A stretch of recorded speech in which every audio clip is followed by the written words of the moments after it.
Glenda, your first impressions of this witness? Well, just as what we had thought, technically there's nothing new, diba? Okay. This is really just a build-up to the narrative, to the continuing, if there is a continuing threat against the president, there's also a continuing narrative against the vice president on the part of the NBI and the prosecution to help establish the fact that meron its character na, may track record of violent language, and then of course citing the Las Cañas affidavit.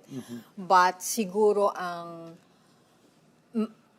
nasa bandang huli yung critical na tanong meron bang actual investigation that was done by the NBI to really look into the current plot, supposed plot, di ba? Hindi yung nakaraan, hindi yung pag-punch ng sheriff, hindi yung involvement sa tukhang in Davao. Pero meron ba?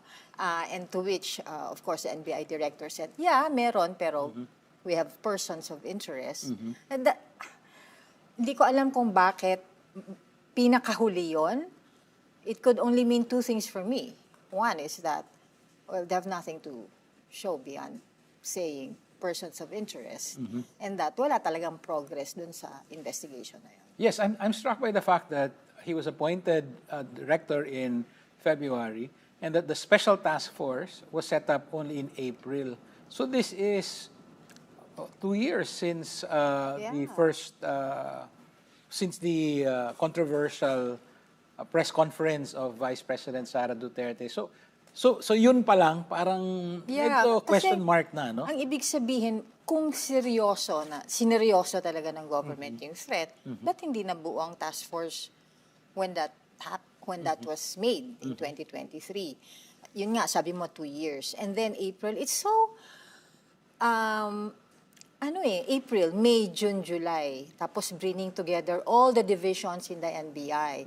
And then you say there are persons of interest. That's it. And then you cite not to diminish yung impact of violent language on real-world violence. Ano naman yon? Which I think the prosecution wanted to establish here.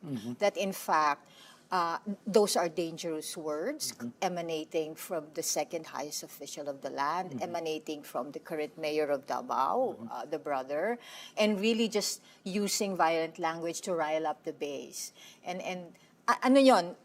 It is hindi lang naman dito sa Pilipinas yon, nangyayari sa buong mundo na, you shape the online environment, you trigger hate, and that hate will help justify what in reality will happen. And not to forget, the former president, the father of the vice president, used their language, di ba? Yun ang playbook naman ng mga tyrants, playbook ng mga diktador na you rile up the base to justify any extra-legal measures that you'll do against your critics.